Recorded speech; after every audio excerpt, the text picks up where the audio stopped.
Empezamos hoy con una parte del credo de los apóstoles que trata de los sufrimientos de Jesucristo y este sería el tema que tenemos para hoy, ¿no? Los sufrimientos de Cristo. Y hablar de sufrimientos es algo un poco difícil, ¿no? Porque a nadie le gusta esa sensación de padecimiento, de agotamiento, de infelicidad, a la que denominamos sufrimiento, ¿no? El sufrimiento es un término bastante genérico que incluye bastantes experiencias, sentimientos y situaciones que todos nosotros vivimos, ¿no? Por más común que nos sea a todos experimentar esa clase de dolores a lo largo de la vida, aún así no nos actuamos a ellas, ¿no? Definir el sufrimiento tampoco es una tarea fácil. Muchos lo definen meramente de forma fisiológica, ¿no? Como una sensación que obliga al sistema nervioso al desgaste. Es una forma de sufrimiento. Otros nos ofrecen una definición un poco más extendida, un poco más amplia, considerando el sufrimiento como el efecto de todas las formas de dolores. Pero la pregunta que aún sigue sin respuesta satisfactoria por parte de los entendidos en el tema del sufrimiento es esta: ¿qué es exactamente el dolor y el sufrir? ¿Es algo únicamente físico?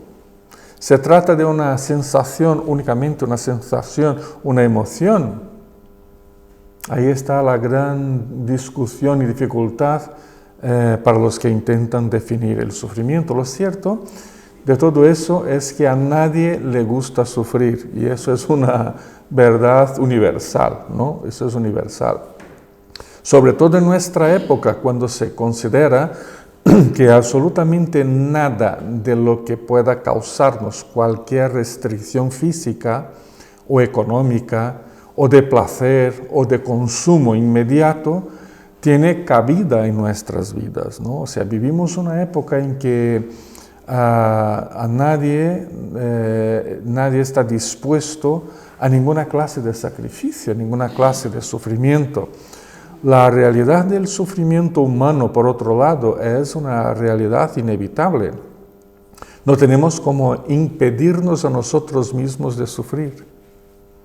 Aunque hoy existan innumerables fórmulas que lo intentan minimizar o quizás eliminar de nuestra experiencia de vida diferentes intensidades de sufrimiento, pero sin éxito, por supuesto, sin éxito. Pero esa clase de sufrimiento voluntario por una causa, por una ideología, ¿no?, que se llama tradicionalmente un sacrificio, ¿no?, o un martirio, ¿no?, o incluso el sacrificio económico que uno a veces hace para luego adquirir algún bien, ¿no? Por ejemplo, ya han cumplido sus días en este mundo. Parece que hoy nadie quiere ahorrar y eso implica en algo de sufrimiento o sacrificio, porque dejo de comprar las cosas que me apetece, porque tengo como objetivo dentro de un año comprar o una casa o un coche o algo más caro.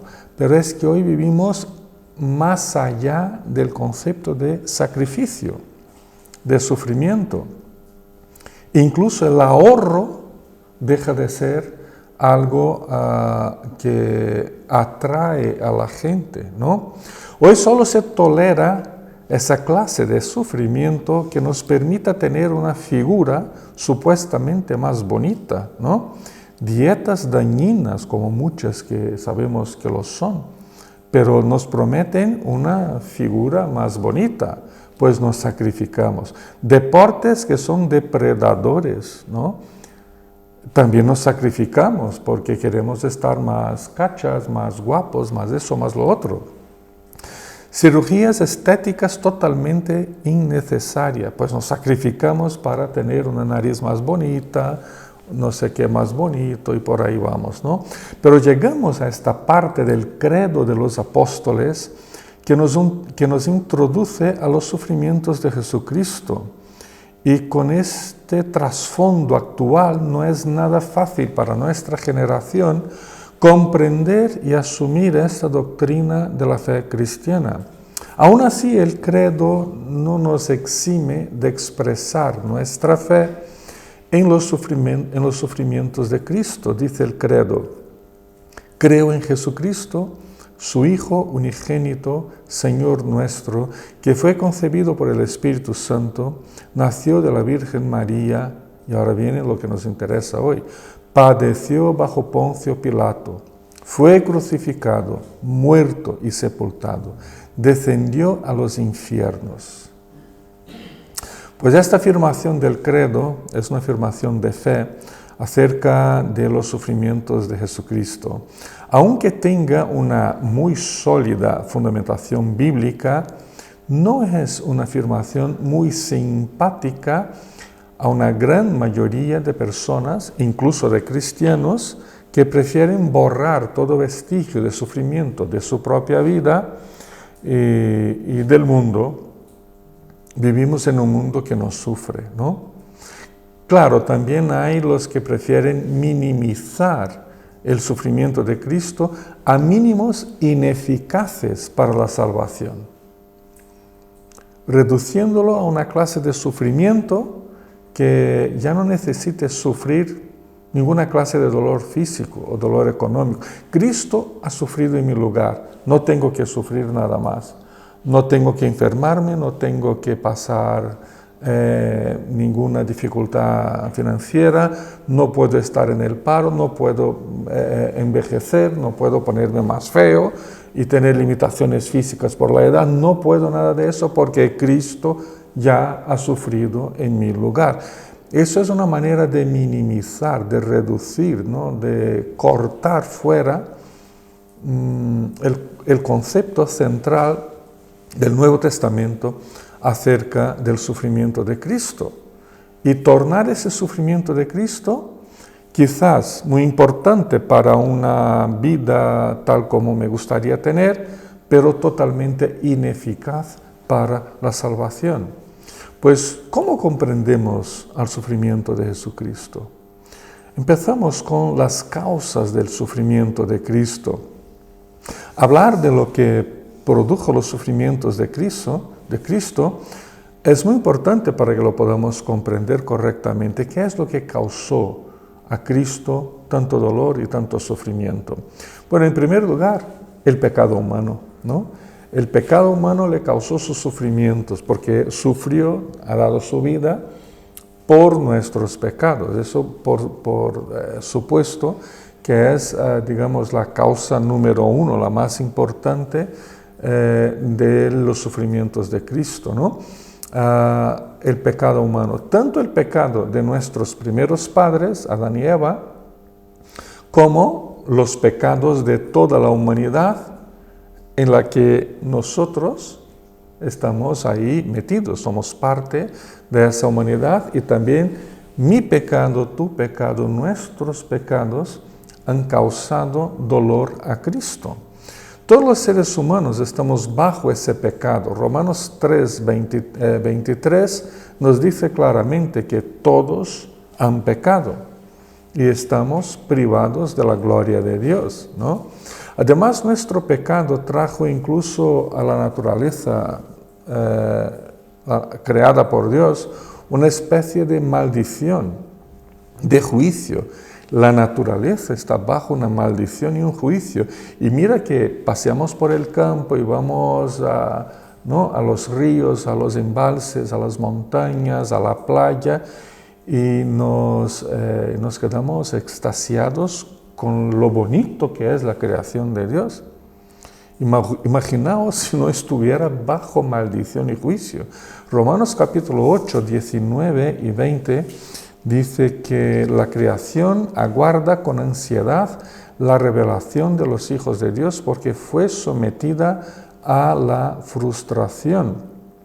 Así que el pecado humano fundamentalmente se refiere a nuestro estado de distancia de la que tenemos culpa, una distancia culposa de Dios entre nosotros y Dios, de nuestro rechazo absoluto a Dios.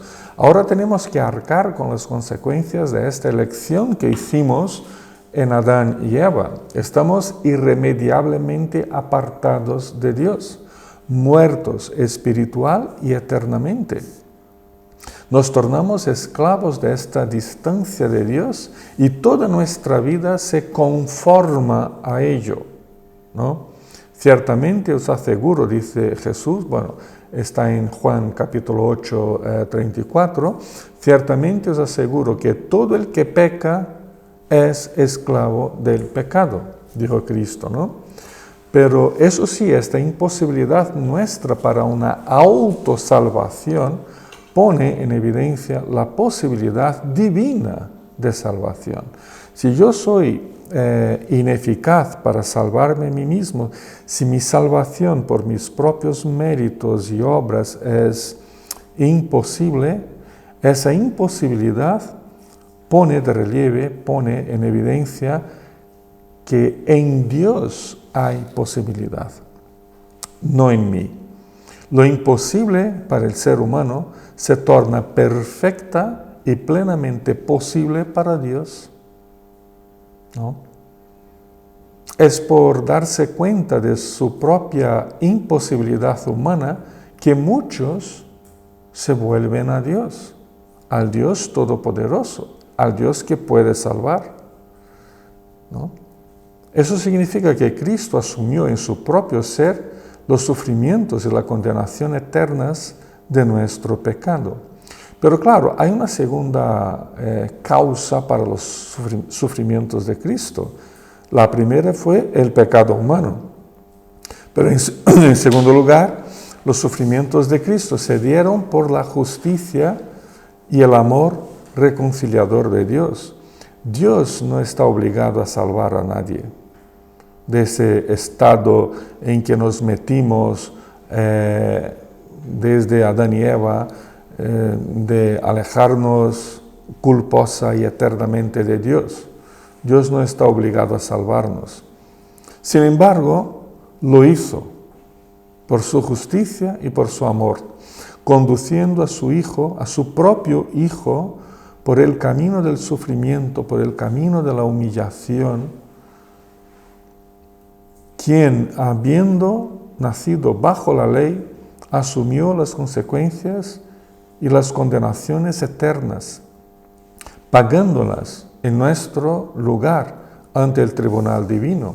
Así que Cristo asume voluntaria y personalmente el sufrimiento que nos estaba destinado eternamente por su infinito amor y su infinita gracia. En ese sentido, Dios desea salvarnos. Y eso nos anima, eso nos consuela, ¿no? Jeremías capítulo 31, versículo 3, dice, con amor eterno te he amado. ¿Y qué causa en nosotros estas palabras de Dios por medio de Jeremías? Con amor eterno te he amado. Pues, puede causarnos diferentes comprensiones y sentimientos, ¿no? Pero supongo que sería unánime decir que nos causa esa alegría de saber que Dios desea salvarnos por amarnos eternamente. La justicia de Dios es santa y su amor, por tanto, es real y verdadero. Su gracia no es barata, eso nunca, ¿no? Porque le ha costado sufrimiento, le ha costado la propia vida al Hijo de Dios, a Cristo. Todavía aún en medio a su sufrimiento, la gracia y el amor se manifiestan en forma de una justicia justificadora de nuestras vidas. Nos justifica Cristo ante el Padre. Cristo, por tanto, es la personificación de la gracia por medio del sufrimiento. En tercer lugar, ¿qué es lo que causa el sufrimiento o lo que le causó a Cristo su sufrimiento, ¿no? Pues en tercer lugar, Cristo asumió toda una vida de sufrimiento y de humillación por su propia voluntad. Él asumió el sufrimiento, ¿no? Su venida a este mundo y todos sus actos fueron guiados por su total obediencia a la voluntad eterna del Padre. Fueron guiados por su conciencia de la necesidad de así hacerlo para la salvación humana. Su meta, por tanto, siempre ha sido la glorificación de Dios en la salvación humana. Juan capítulo 17, versículo 4, cuando dice: yo te he glorificado en la tierra y he llevado a cabo la obra que me encomendaste. De esa manera, la obra de Cristo ha sido cumplida con espíritu voluntario de su parte.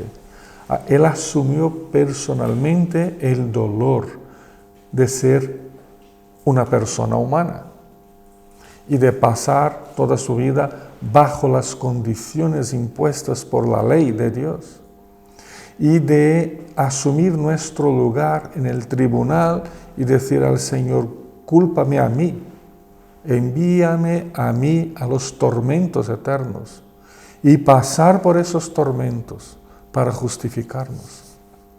Él lo asumió en nuestro lugar, muriendo bajo el estigma de la maldición, resgatándonos de la condenación, y lo hizo por su propia libre y voluntaria gracia.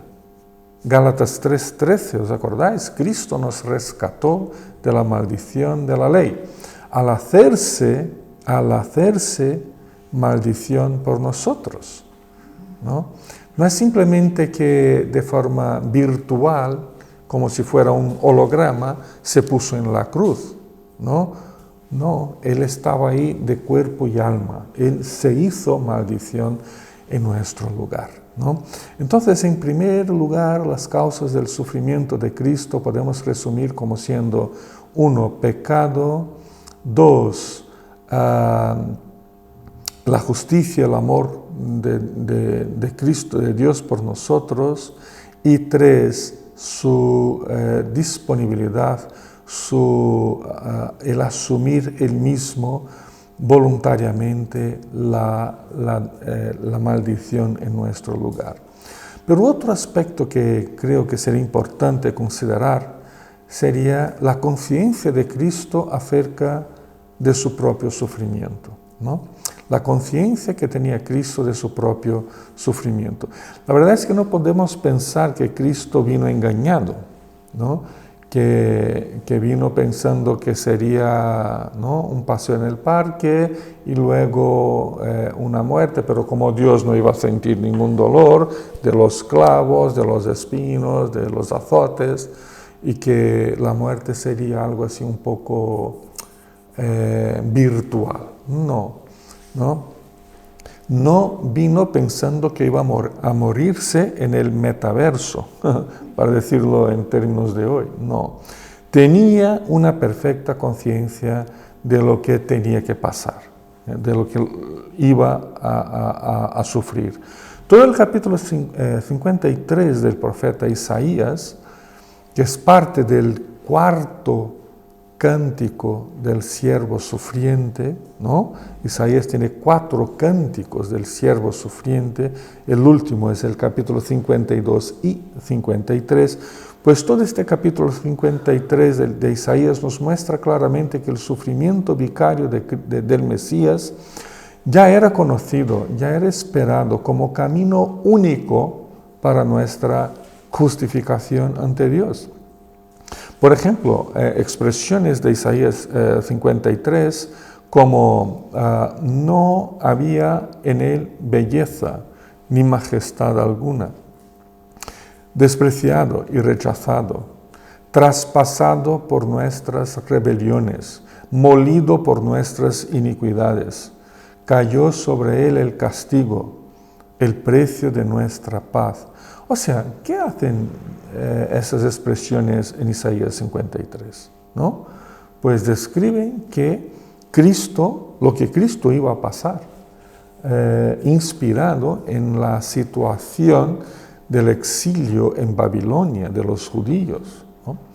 Pero describe lo que Cristo iba a pasar, ¿no? Los sufrimientos del Mesías. Así que cuando vino el Mesías, Él ya había dictado, ¿no?, entre comillas, esta revelación a Isaías. O sea que él ya sabía muy bien lo que le esperaba. El famoso texto de Génesis 3:15, ¿os acordáis? Que lo llamamos el protoevangelio. También ya indicaba los dolores por lo que tendría que pasar el Mesías. Dice Génesis: pondré enemistad entre tú y la mujer, entre tu simiente y la de ella. Su simiente te aplastará la cabeza, pero tú le morderás el talón. ¿No? O sea que hay sufrimiento ahí. Y por eso él los conocía muy bien, ya estaba revelado que así sería.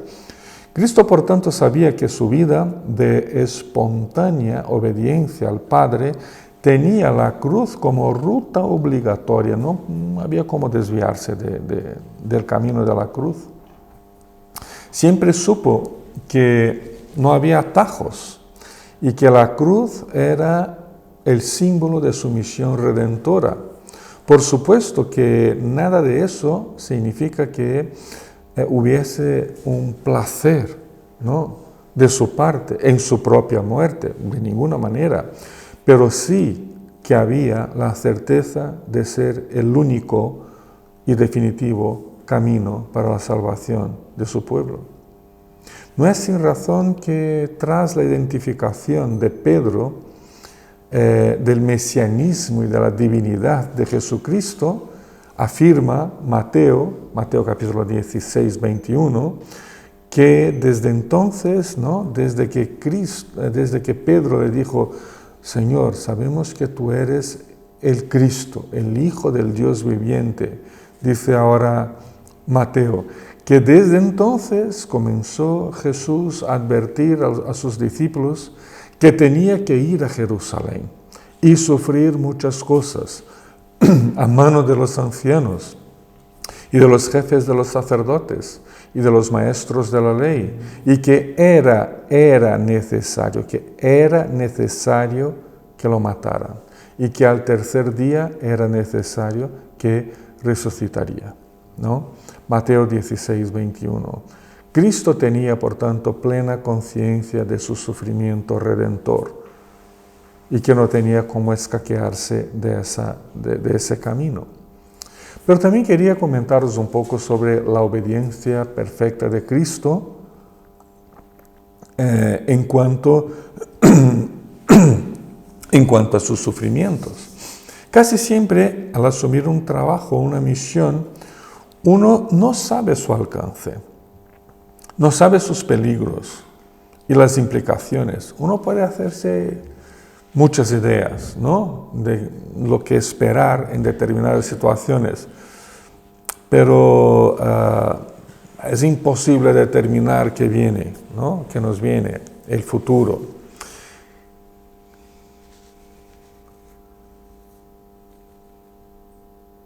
Pero como acabamos de ver en el caso de Cristo, eso no pasa así. Él tenía una idea muy clara y muy completa del futuro que le esperaba desde antes de venir, desde antes de su encarnación, ¿no?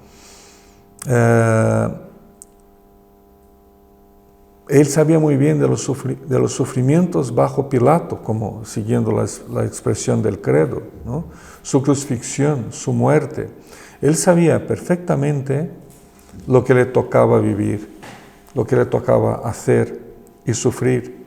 Y aún así vino a este mundo humildemente a cumplir con su misión de forma cabal, conforme al pacto sellado desde la eternidad entre Él mismo como representante nuestro y el Padre, representante de la Trinidad, ¿no? Digamos de esa manera. El pacto fue entre el Padre representando la Trinidad y Cristo representando su pueblo. Pues Él sabía muy bien todo lo que tenía que sufrir y todo el camino que tenía que seguir. El autor de Hebreos, en su capítulo 5, versículo 8, nos dice claramente que Jesucristo, aunque era hijo, y esa expresión es importante, aunque era hijo, mediante el sufrimiento aprendió a obedecer. La obediencia de Cristo no se configura meramente como una casualidad, ¿no? O tampoco como una cualidad de su persona. Para sí mismo era algo que se configuró como parte de su obediencia al Padre. Su obediencia ha sido a favor de su pueblo. Él ha sido obediente porque nos representaba a nosotros ante el Padre. Por eso vivió toda su vida terrenal en perfecta armonía con la voluntad del Padre. El precio de la obediencia era el sufrimiento.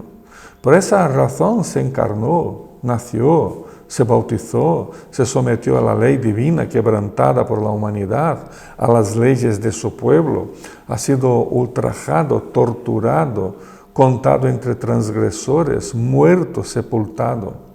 Su alimento ha sido la perfecta obediencia a la voluntad del Padre Celestial. Pero al hablar de la perfecta obediencia de Cristo en su vida de humillación y de sufrimiento, es posible que pensemos que Él ha sido una especie de víctima pasiva, que fue llevado por las acciones de otros al martirio, ¿no? Bajo la mirada airada de Dios, como alguien sin amor propio, sin iniciativa para reaccionar a lo que los demás le estaban haciendo. Sin embargo, esta sería una visión demasiado equivocada. Al contrario de esta víctima pasiva, la obediencia de Cristo en su sufrimiento ha sido voluntaria y verdaderamente activa. Él activamente se puso en modo obediencia, ¿no? En modo obediencia. Él se dispuso personalmente a asumir todo el coste por el pecado humano. Y eso no es una víctima pasiva, es activa. En el Evangelio de Juan, capítulo 10, 17 y 18, leemos exactamente eso, ¿no? Cuando dice, por eso me ama el Padre, porque entrego mi vida para volver a recibirla. No era pasivo ahí. Yo entrego mi vida para volver a recibirla. Nadie me la arrebata, sino que yo la entrego por mi propia voluntad, dijo Cristo, ¿no? Tengo autoridad para entregarla y tengo también autoridad para volver a recibirla. Tengo autoridad para morir y para resucitar. Y termina la cita de Juan diciendo, este es el mandamiento que recibí de mi Padre. Así que es una obediencia activa. Era víctima en nuestro lugar, pero activo, voluntario, ¿no? Si Jesucristo no se hubiera dispuesto a cumplir con las demandas de la ley divina en nuestro lugar, presentándose Él mismo como el perfecto, el inmaculado y definitivo sacrificio, expiando nuestro pecado, entonces no habría posibilidad alguna de salvación en el mundo humano. Por último, me gustaría comentar algo sobre la extensión del sufrimiento de Cristo, ¿no? La extensión del sufrimiento de Cristo. Es común que pensemos que los sufrimientos de Cristo se dieron únicamente en el Calvario, con la crucifixión y la muerte. Si así lo pensamos, nos olvidamos de que Cristo no solamente pasó toda su vida en perpetua cruz y aflicción. Toda su vida fue una cruz y una aflicción. Sino que nos olvidamos también de que toda su vida fue una cruz redentora, ¿no? La sangre, por ejemplo, que ha derramado en la cruz, ¿no? La sangre de Cristo purifica nuestro pecado. Cuando decimos eso, visualizamos la cruz, la crucifixión, Cristo colgado, la muerte, ¿no? Su cuerpo partido, sangrando, sangre en las manos, ¿no? En la cara, Vale, esa sangre es redentora, es purificadora. Pero no solo esa sangre.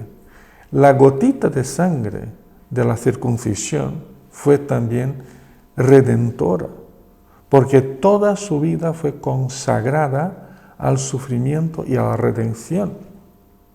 Y el autor de Hebreos, como ya hemos mencionado, capítulo 5, versículo 8, pero también el versículo 9, nos dice claramente que aún siendo hijo, mediante el sufrimiento aprendió a obedecer y consumada su perfección, llegó a ser autor de salvación eterna para todos los que le obedecen. Entonces el texto es completo aquí, ¿no? Y eso nos da la idea más amplia de la extensión de los sufrimientos de Cristo. Eso nos muestra la extensión, la intensidad del sufrimiento vicario y redentor de Jesucristo.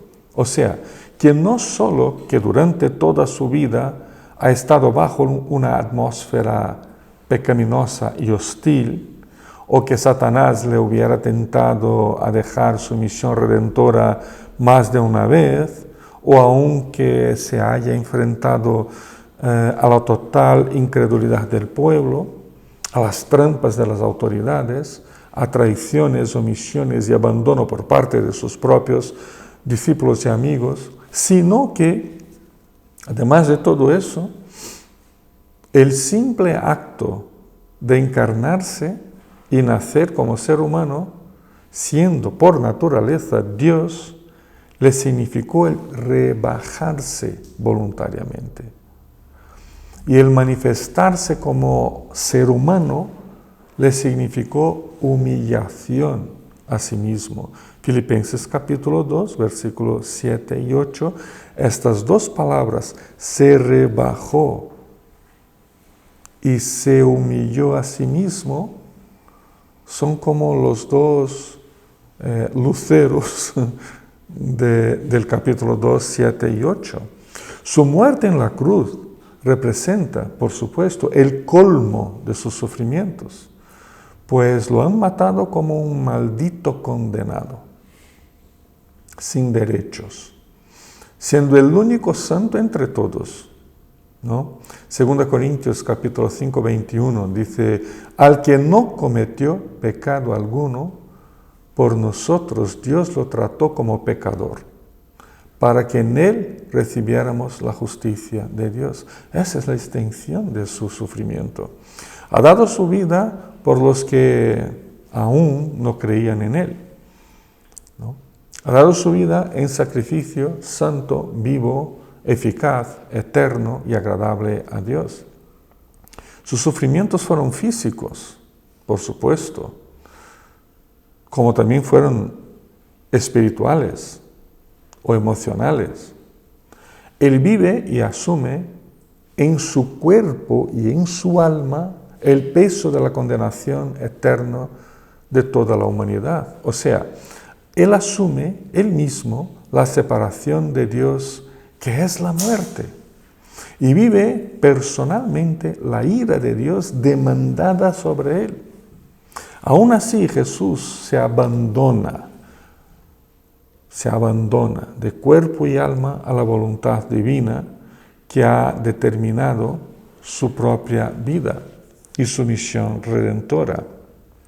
Y es justo en esa entrega, en ese abandono, entrega plena de Cristo, que se encuentra la victoria de Dios sobre el pecado y sobre Satanás. El amor de Cristo es para nuestra fe el propio amor de Dios. Donde está Cristo, ahí está Dios. Donde actúa Cristo, ahí actúa el propio Dios. El amor de Cristo que se sacrifica y se entrega es el propio amor de Dios. Su lucha contra el mal es la propia lucha de Dios. Su victoria es la victoria de Dios. En Cristo es donde Dios torna efectiva su voluntad amorosa. Concluimos. Pues en conclusión, ¿qué podemos decir? Que debemos, creo, reconocer que es imposible describirse de forma perfecta el sufrimiento de Jesús en nuestro lugar, porque simplemente no alcanzamos comprender o sentir toda la dimensión de ese sufrimiento. Nadie podrá jamás aquilatar completamente los dolores de cuerpo y alma del Mesías divino. Ninguno de nosotros, ningún ser humano. Fueron sufrimientos únicos en la historia de la humanidad porque asumió Él mismo nuestro lugar ante la ira divina. Fueron también sufrimientos suficientes para cubrir toda una vida humana de separación rebelde de Dios. Fueron sufrimientos definitivos para que nuestro acercamiento a Dios ocupara toda la eternidad. Y fueron sufrimientos eficaces para garantizar que ese acercamiento a Dios no puede ser revertido ni por nuestra propia voluntad, ni por nuestro propio pecado, ni por el propio Satanás.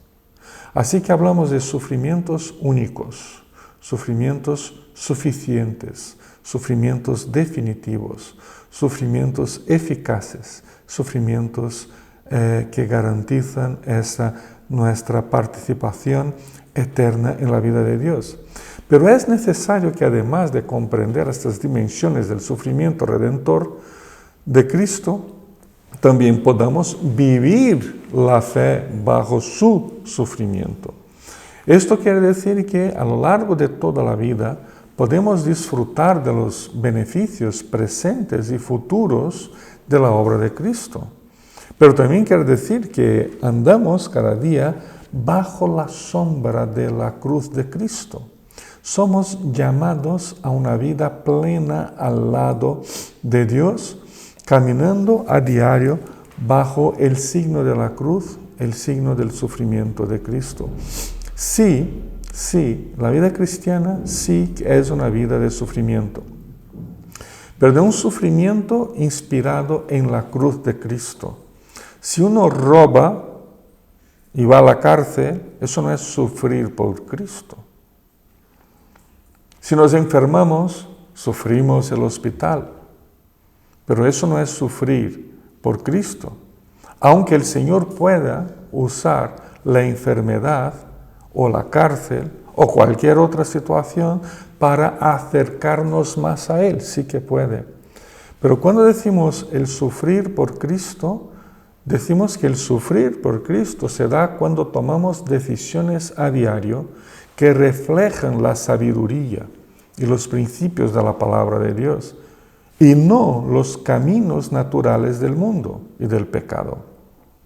Cuando dejamos de realizar y de actuar conforme a la tendencia natural del mundo, buscando riquezas sobre riquezas, éxito sobre éxito, pisando sobre los demás para obtener lo que queremos, ¿no? Lo que creemos que nos llena y nos satisface, por ejemplo.